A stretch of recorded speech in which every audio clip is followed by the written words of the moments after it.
Frater, Bapak Ibu, Saudara-saudari, umat beriman yang terkasih, selamat sore semua. Hari ini saya mengajak kita untuk merenungkan tentang firman Tuhan dengan tema menyadari kehadiran Tuhan yang menyelamatkan. Tentu saja tidak mudah untuk menyadari kehadiran Tuhan. Walaupun sebagai pengikut Yesus, Tuhan sudah menyampaikan bahwa Dia akan menyertai perjalanan hidup gereja sampai akhir zaman. Itu berarti kapan dan di mana saja, dalam situasi apa saja, Yesus akan tetap menyertai kita. Yang menjadi soal bagi kita, apakah kita menyadarinya? Dan apakah kita percaya akan firman-Nya itu?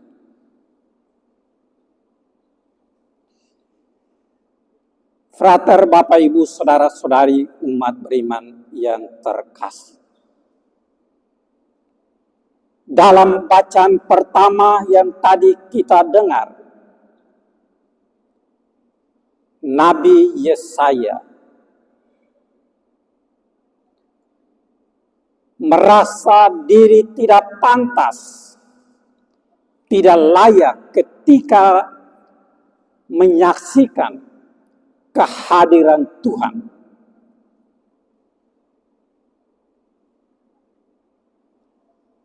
Bahkan dia sendiri sadar bahwa mungkin kini ajalnya sudah tiba, karena dia telah melihat atau menyaksikan kehadiran Tuhan itu sendiri. Dan dia mengatakan bahwa dia adalah orang yang najis bibir.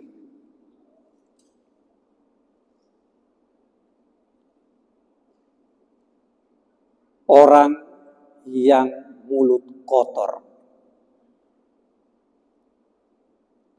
Karena apa? Bisa saja dari mulutnya keluar kata-kata yang tidak menyenangkan, atau keluar kata-kata yang menyakitkan, dan lain sebagainya. Dan kalau itu kita melihat dalam diri kita, mungkin kita juga termasuk orang-orang yang najis bibir.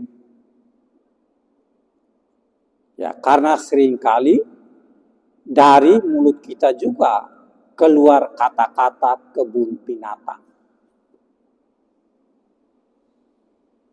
atau caci maki dan lain sebagainya. Itu artinya kita juga termasuk orang-orang yang najis bibir.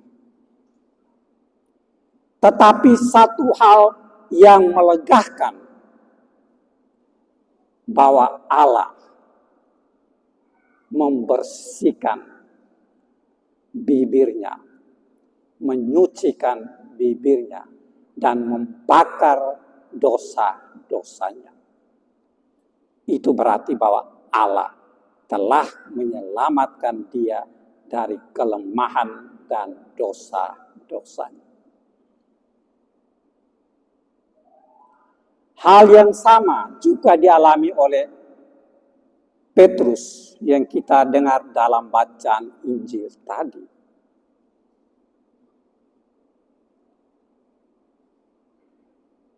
ketika Petrus menyadari Tuhan yang hadir di tengah-tengah mereka, Petrus berkata, "Tuhan, pergilah daripadaku, sebab aku ini orang berdosa."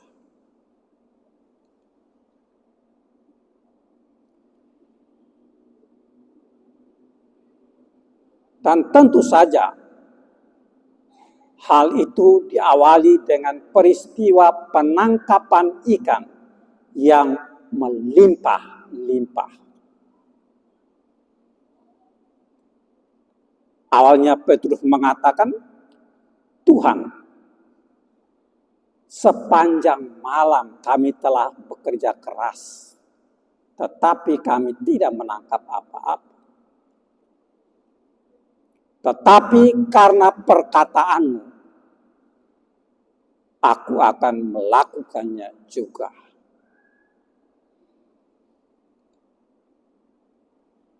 Dan apa yang terjadi?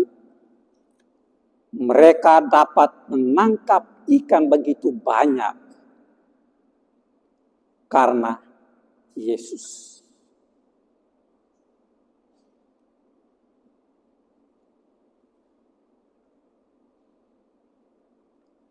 Dan kata-kata Yesus juga meneguhkan Petrus, "Jangan takut, karena mulai sekarang engkau akan menjadi penjala manusia." Itu artinya Petrus dipanggil untuk mengumpulkan manusia-manusia dan membawa manusia-manusia kepada Yesus. Dan sekaligus membawa Yesus kepada manusia. Ini adalah dasar dari panggilan. Membawa Yesus kepada orang lain dan membawa orang lain kepada Yesus.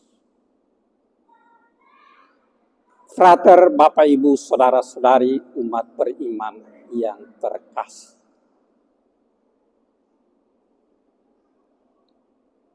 Kehadiran Yesus yang menyelamatkan itu harus senantiasa kita sadari, supaya jangan membuat kita takut dan gentar. Harus membuat senantiasa percaya akan apa yang Tuhan sampaikan kepada kita. Walaupun kita semua tahu bahwa kita adalah orang-orang berdosa.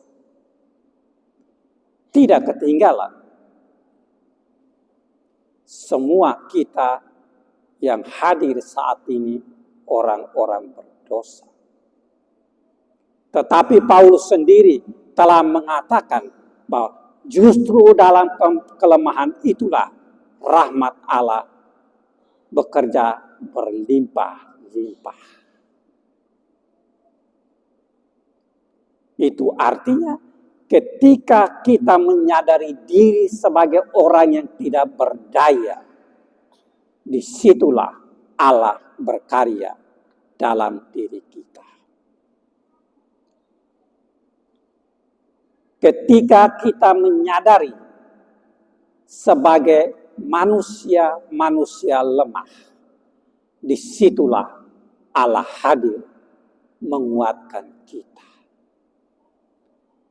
Bahkan di pihak lain Yesus mengatakan apa? Aku datang supaya mereka memiliki hidup, bahkan mempunyainya dalam segala kelimpahan.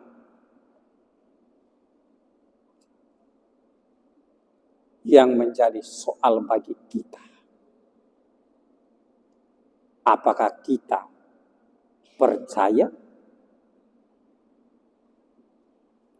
Dan apakah kita menyadari kehadirannya supaya kita bisa berpaling kepadanya? Kita ingat ketika Yesus memberi makan 5.000 atau 4.000 orang, apa kata murid-muridnya? Yang ada pada kami hanya 5.000, hanya 5 roti dan 2 ekor ikan. Tapi apa arti semuanya itu bagi orang sebanyak ini? Dan Yesus katakan apa? Bawalah kepadaku. Kemudian Yesus memberkati dan membuatnya berkelimpahan. Bahkan ketika setelah orang makan masih ada sisa. Itu artinya bahwa di dalam Yesus dan bersama Yesus ada kelimpahan berkat dan rahmat. Karena itu janganlah melupakan Yesus. Janganlah mengabaikan Yesus. Ketika merasa tidak berdaya, berserulah kepada Yesus. Mintalah kepada Yesus. Karena Yesus sendiri juga telah bersabda, mintalah maka kamu akan diberi. Carilah maka kamu akan mendapat. Ketuklah maka pintu akan dibukakan bagimu. Sadarilah ini dan berpalinglah kepadanya pada saat Anda merasa tidak berdaya. Tuhan memberkati kita semua.